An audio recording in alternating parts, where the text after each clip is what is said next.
बच्चों,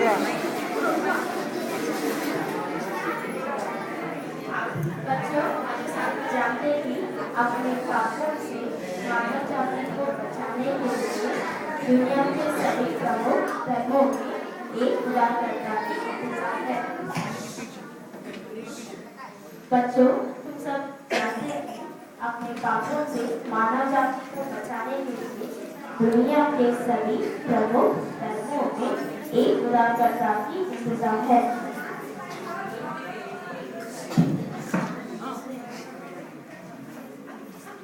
कन्फ्यूशियस, एक चीनी दार्शनिक ने कहा कि एक पवित्र व्यक्ति पश्चिमी देश में पैदा हुआ और चीनी के पश्चिमी बेथलेहेम में, और उसने ये भी कहा कि उस पवित्र व्यक्ति शारीरिक रूप से अत्याचार किया जाएगा और वो मोक्ष के लिए एक रास्ता होगा, मरकर भी जी उठेगा।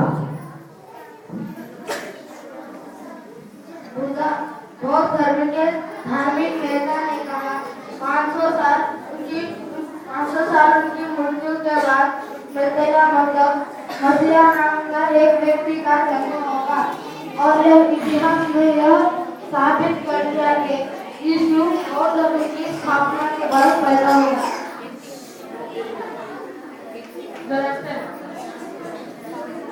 फारसी धार्मिक नेता ने कहा अपने पुस्तक अविस्ता में लिखा है कि दुनिया के एक उदारकर्ता ने एक कुंवारी के कोख में पैदा होता है।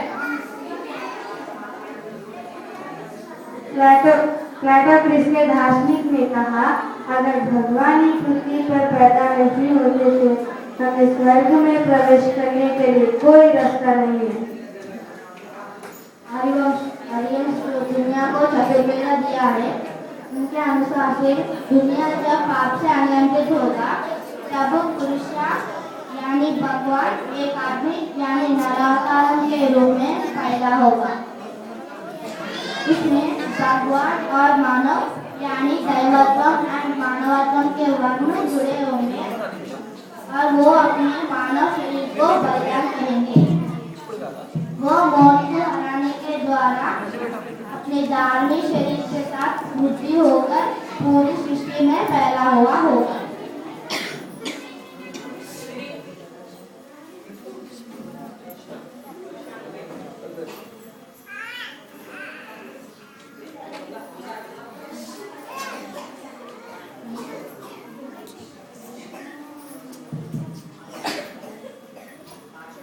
अब हम यह देखेंगे कि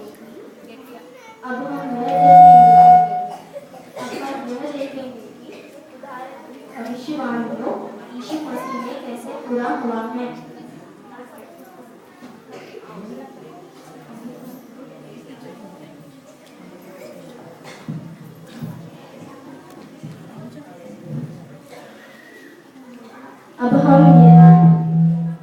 अब हम यह देखेंगे कि उदाहरण की भविष्यवाणियों यीशु मसीह में कैसे पूरा हुआ है।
अपना काम पूरा कर लिया है।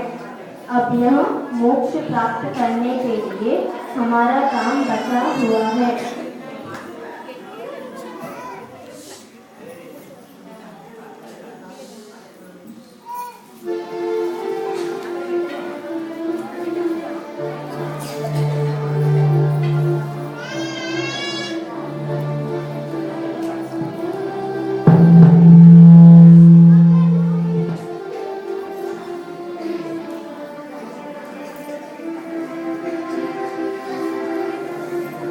भगवान उद्धार के लिए अपना काम पूरा कर लिया है।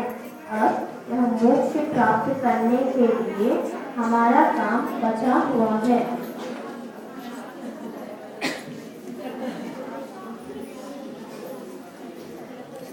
हम उद्धार प्राप्त करने के लिए क्या करना चाहिए?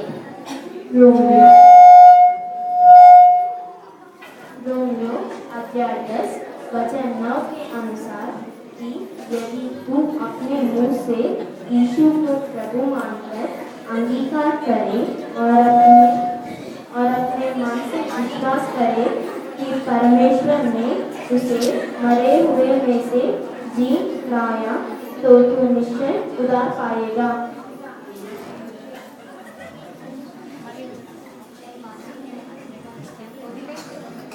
मैं मानता हूँ कि और मेरे दिल के साथ विश्वास करता हूँ कि परमेश्वर ने भगवान को मृत्यु से उठाया है, आज भी और जिंदा है, क्योंकि हर दिन बाइबल में मध्यम से मुझसे बात करते हैं।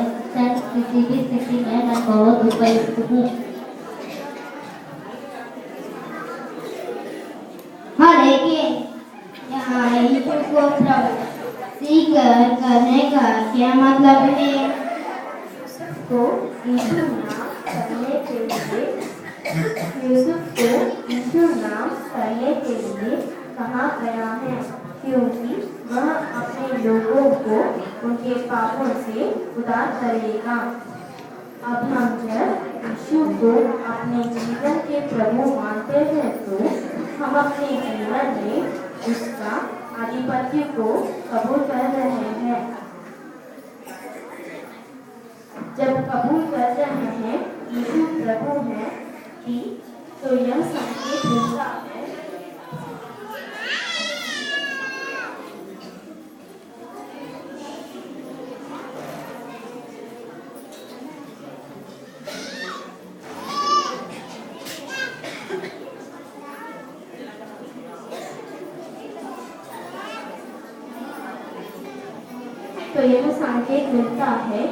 वह हमारे जीवन का राजा है।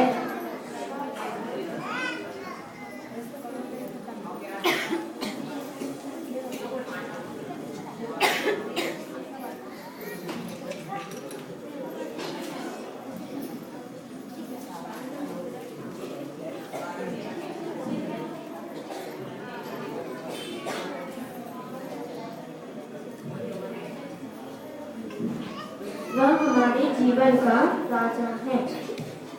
अगर हमारे साथ राजा है तो हमेशा दूसरों पर राजा को वरीयता मतलब इम्पोर्टेंस देना चाहिए। कम से कम हम भी अपने आप को वरीयता मतलब इम्पोर्टेंस देना नहीं होता। अगर यीशु हमारे जीवन के प्रभु हैं तो हम भी अपने जीवन में इसी तरह के लिए वरीयता मतलब इम्पोर्टेंस दी जानी चाहिए। दूसरा वाला, वह हमारे जीवन का मालिक है।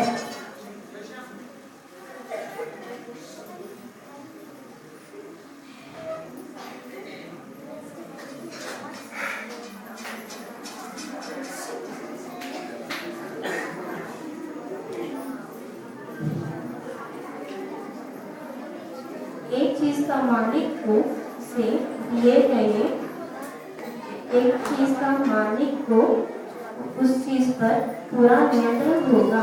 अगर यीशु प्रभु है कबूल है तो यीशु मसीह को भी हमारे जीवन पर पूरा नियंत्रण होना चाहिए। वह हमारे जीवन का यहोवा है मतलब अधिकार है।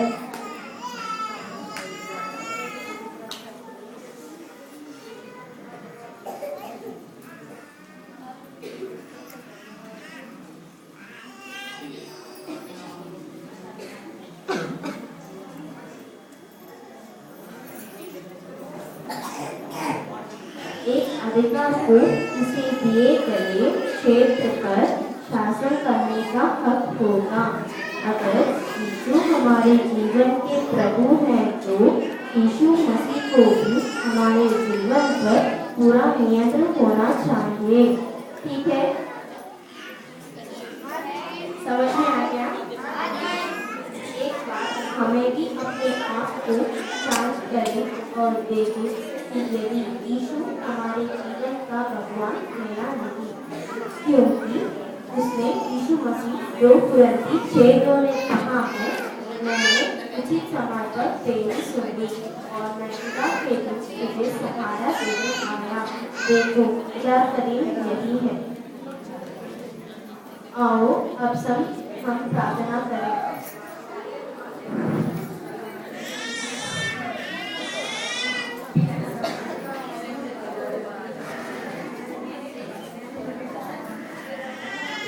यीशु मसीह, आपके वचन से हमसे बात करने के लिए धन्यवाद। आप हमारे जीवन के भगवान बनने के लिए धन्यवाद। आमीन।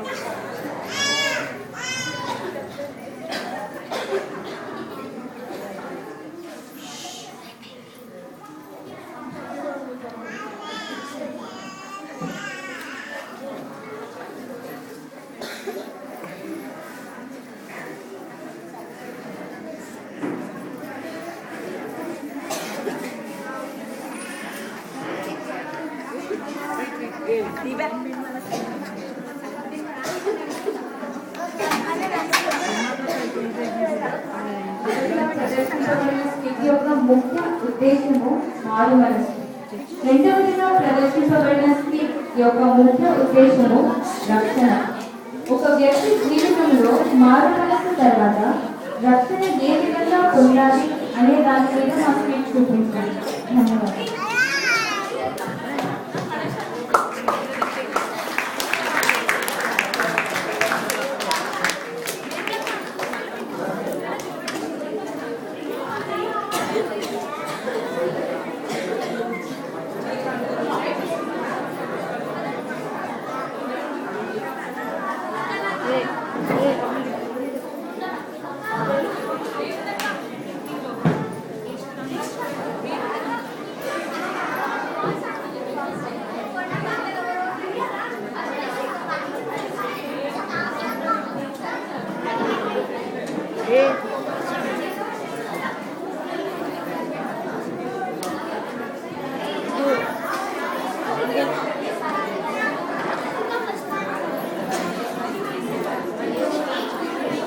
द्वारा अनुग्रह से तुम्हारा उद्धार हुआ है और तुम्हारे और से नहीं वरन परमेश्वर का दान है।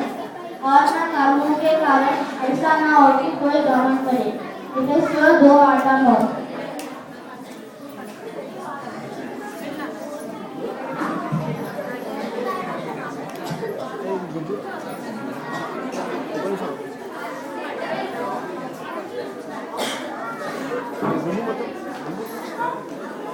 यूहन्ना 11:25-26।